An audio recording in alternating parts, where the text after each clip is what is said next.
حضرت عمر بن عاص رضی اللہ تعالیٰ عنہ نے مصر خود فتح کیا تھا، خود فاتح تھے. حضرت عمر نے انہیں گورنر مصر بنا دیا. ان کا بیٹا ایک عام آدمی کے بیٹے کو کہنے لگا چلو اپنا اپنا گھوڑا دوڑاتے ہیں، بھلا کون جیتتا ہے. گھوڑے دوڑے، عام آدمی کا بیٹا جیت گیا. گورنر صاحب کے بیٹے نے درہ اٹھایا اور درہ اٹھا کر کے اس جیتنے والے غریب آدمی کی کمر پہ درے مارے. اس کو جب درے لگے تو بیٹے نے گھر آ کے باپ کو اپنی لہو لہان کمر دکھائی.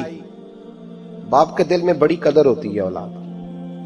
درجے تو لوگ ماں کے بیان کرتے رہتے ہیں، لیکن جتنا باپ پیار کرتا ہے اس کا بھی تقاضا کوئی کر نہیں سکتا. والد نے جب دیکھا نا لہو لہان ہے گردن، تو والد چیخے، روئے، اور پھر پتہ نہیں اگلے 1.5 منٹ میں اس بچے کے والد کو کیا ہوا، اس نے آنسو پونچھے اور بیٹے کو کہنے لگا میرے گھوڑے کے پیچھے بیٹھ. کہا کدھر جانا ہے؟ فرمانے لگے یہ ظلم کا دور نہیں، یہ عمر کا دور ہے. ہاں ایسی بات ہے کوئی جو مرضی کر جائے؟ بیٹھ میرے گھوڑے پہ. آدھی رات کے وقت پہنچے مدینے اور باہر جا کے وہ آدمی پکارنے لگے، کہنے لگے عمر باہر آؤ، نکلو خوابگاہ سے. جب غریبوں پہ ظلم ہو تو پھر حکمرانوں کو سونے کی اجازت نہیں ہوا کرتی. باہر آؤ. فاروق اعظم آدھی رات کو اٹھ کے آئے. کیا ہوا؟ کہا عمر دیکھ، یہ بیٹا جو میں نے اپنے منہ کے نوالے کھلا کھلا کے پالا ہے، ذرا میرے لال کی پشت دیکھ. تیرے دور حکومت میں یہ حال ہوگا. حضرت فاروق اعظم نے کہا جاؤ بلا کے لاؤ فاتح مصر کو. حضرت عمر بن عاص بیٹے سمیت آئے. جناب فاروق اعظم فرمانے لگے مجمع میں کھڑا کر کے، فرمایا کیوں مارا تو نے اس کو؟ گردن جھک گئی. فرمایا تو گورنر کا بیٹا تھا اس لیے مارا ہے؟ اس غریب آدمی کے بچے کو کہا درے پکڑ اور گورنر کے بیٹے کو اس کے سامنے مار، اور اتنے مار کے اسے سمجھ آئے. جب اس کو درے لگ رہے تھے تو لوگ دیکھ رہے تھے. تھوڑی دیر گزری تو حضرت سیدنا عمر فاروق رضی اللہ تعالیٰ عنہ نے فرمایا گورنر مصر کو بھی سزا دو، اس کے کپڑے اتروا کے اسے ٹاٹ کا لباس پہناؤ. لوگ کہنے لگے حضور گورنر صاحب کی کیا غلطی؟ سنو اور یاد رکھنا. حضرت فاروق اعظم کہنے لگے اس بچے کے دل میں بات ڈالی کس نے کہ تو گورنر کا بیٹا ہے؟ کس نے بات ڈالی کہ تو چودھری کا بیٹا اور باقی کمی ہوتے ہیں؟ کس نے سکھایا اسے؟ وہ طاقتیں بھی ہم کچھ لیں گے جو سکھاتی ہیں کہ فلانا بڑا ہے فلانا چھوٹا ہے. فرمایا نا، جب کوئی رسول اللہ کا کلمہ پڑھ لیتے ہیں وہ برابر ہو جایا کرتے ہیں. اس کو کس نے سکھایا؟ کس نے سکھایا اس کو؟ گورنر کو بھی. اور پھر حضرت عمر نے تاریخی جملہ کہا حضرت عمر بن عاص کی طرف دیکھ کے، فرمایا جب اللہ نے ان لوگوں کو آزاد پیدا کیا تم نے کیوں غلام بنا لیا؟ جب رب نے آزاد پیدا کیا تم نے کیوں غلام بنایا ہے؟ عزیزو یاد رکھو، جب انصاف کا بول بالا ہوتا ہے پھر کوئی آدمی ڈرتا ہے. یہاں انصاف نہیں ملتا. اور میں آپ خود ایک بات یاد آ گئی. حضرت عمر کا زمانہ تھا تو غسان کے بادشاہ نے کلمہ پڑھ لیا. جو لوگ غریب کہلاتے ہیں نا وہ ذرا میری بات پہ زیادہ توجہ کریں. غریبوں کو سنانے لگا ہوں، غریب ذرا توجہ کریں. غسان کے بادشاہ نے اسلام قبول کر لیا، اور اسلام قبول کرتے ہی وہ آئے حج کرنے. حج کے بعد فارغ ہوئے تو ایک نفلی طواف کر رہا تھا غسان کا بادشاہ شاہ غسان.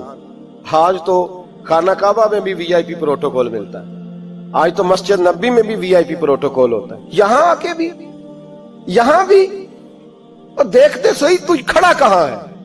یہاں بھی پولیس والوں نے بازو پکڑے. سوچو تو صحیح، یہ حال کر دیا تم نے مذہب کا. طواف کعبہ ہو رہا ہے اور غسان کے بادشاہ نے جبہ پہنا ہوا ہے باریک اور لمبا. وہ طواف کعبہ کر رہا تھا تو ایک غریب آدمی کا پیر اس کے جبے پہ آ گیا. جب پیر آیا تو اس نے پلٹ کے غریب کے منہ پہ تھپڑ مارا. جب تھپڑ مارا تو اس غریب نے سیدنا فاروق اعظم کی عدالت میں مقدمہ کر دیا. کہا بادشاہ نے تھپڑ مارا ہے. حضرت عمر فاروق رضی اللہ تعالیٰ عنہ نے بادشاہ کو بلایا. فرمایا تو نے اس غریب کو مارا ہے؟ کہا جناب اس نے پیر رکھا تھا. تو فرمایا پیر رکھا تھا تو کیا ہو گیا؟ تو نے کیوں لمبا جبہ پہنا تھا؟ تجھے سمٹ کے چلنا چاہیے تھا. کہا میرے لیے حکم کیا ہے؟ حضرت عمر کہنے لگے یہاں اسے رات میں راضی کر لے، ورنہ صبح اسی جگہ اسی کونے میں خانہ کعبہ کے سائے میں وہ غریب تیرے منہ پہ تھپڑ مارے گا اور تجھے تھپڑ کھانا پڑے گا. غریبوں سنو سنو،